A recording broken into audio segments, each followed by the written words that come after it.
बांग्लादेश में यूनुस सरकार के खिलाफ जली मशाल, बड़ा बवाल। नमस्कार दोस्तों, वार्ता चैनल में मैं शालीमार जायसवाल आपका स्वागत करती हूँ। अवामी लीग के कार्यकर्ताओं ने बांग्लादेश की यूनुस सरकार के खिलाफ बगावत का बिगुल फूंक दिया है। जी हाँ, ढाका लॉकडाउन के तहत हो रहे इस आंदोलन में अब तक 17 बसें जलने की खबर आई है।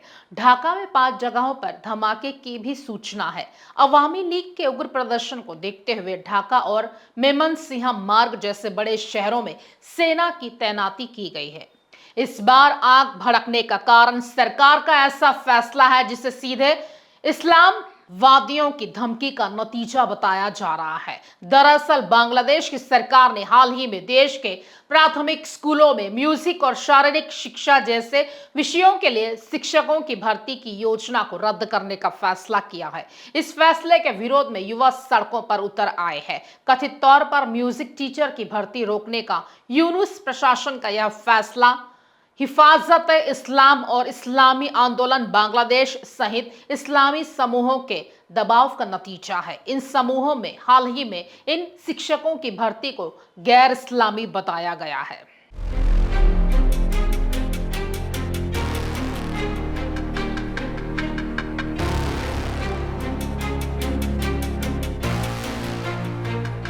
यूनुस सरकार के आदेश के बाद छात्र मशाले लेकर सड़कों पर उतर आए हैं। ढाका की सड़कों पर नारे लग रहे हैं, तुम स्कूलों से संगीत को मिटा सकते हो, दिलों से नहीं। इन प्रदर्शनों को बांग्लादेश की सांस्कृतिक पहचान की रक्षा की लड़ाई के रूप में देखा जा रहा है। ढाका के कई इलाकों में विस्फोटों, झड़पों और लॉकडाउन की खबरें सामने आई है, जिससे देश में अशांति का माहौल और गहरा गया है। यह विरोध सिर्फ एक प्रशासनिक निर्णय के खिलाफ नहीं, बल्कि यूनुस की अंतरिम सरकार की नीतियों में बढ़ती इस्लामीकरण की प्रवृत्ति के खिलाफ एक व्यापक असहमति का प्रतीक माना जा रहा है। इस बढ़ते आक्रोश के बीच पूर्व प्रधानमंत्री शेख हसीना ने यूनुस पर लोकतंत्र कुचलने और अपनी सरकार में कट्टरपंथियों का मुखौटा बनने का आरोप लगाया है। हसीना के मुताबिक मौजूदा अंतरिम प्रशासन सांप्रदायिक और सामाजिक रूप से पिछड़ी शक्तियों के प्रभाव में है, जिन्होंने सरकार में घुसपैठ कर ली है। आज 13 नवंबर को ही हसीना सरकार के खिलाफ सुप्रीम कोर्ट अपने फैसले की तारीख की घोषणा करने वाला है। उन पर छात्र आंदोलन के दौरान नरसंहार का आरोप है। पिछले साल इन आंदोलनों में कथित तौर पर 1000 से ज्यादा छात्रों के मारे जाने के आरोप है। इसी आंदोलन के बाद हसीना को 5 अगस्त 2024 को बांग्लादेश छोड़कर भागना पड़ा था। वॉइस 3। विडंबना यह है कि अब यूनुस की सरकार के खिलाफ भड़क रहा यही छात्र आंदोलन कुछ महीने पहले शेख हसीना को सत्ता से बाहर करने वाली ताकत थी। तब छात्रों ने हसीना की सत्तावादी नीतियों और जवाबदेही की कमी के खिलाफ देशव्यापी आंदोलन चलाया था, जिसने अंततः उनकी सत्ता के पतन और यूनुस को अंतरिम मुख्य सलाहकार बनाए जाने का रास्ता खोला।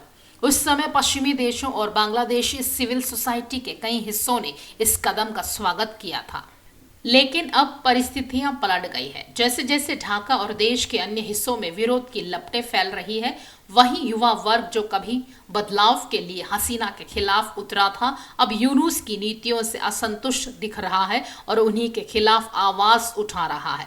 ढाका में राजनीतिक तनाव की वजह से कई इलाकों में आगजनी और क्रूड बम विस्फोटों की घटनाएं सामने आई है। यूनुस सरकार ने इन हिंसक घटनाओं के लिए अवामी लीग समर्थकों को जिम्मेदार ठहराया है।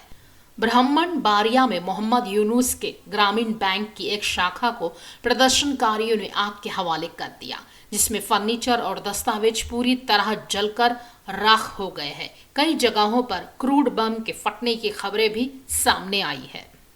बांग्लादेश की पुलिस ने हिंसा रोकने के लिए अवामी लीग के 100 से ज्यादा कार्यकर्ताओं को पिछले 24 घंटे में अरेस्ट किया है। पुलिस संदेह के आधार पर इन कार्यकर्ताओं को गिरफ्तार कर रही है। बांग्लादेश सरकार के मुताबिक आंदोलन को कुचलने के लिए बीजेपी, पुलिस और सेना के जवानों की तैनाती की गई है। खुफिया एजेंसियों को भी हाई अलर्ट पर रखा गया है।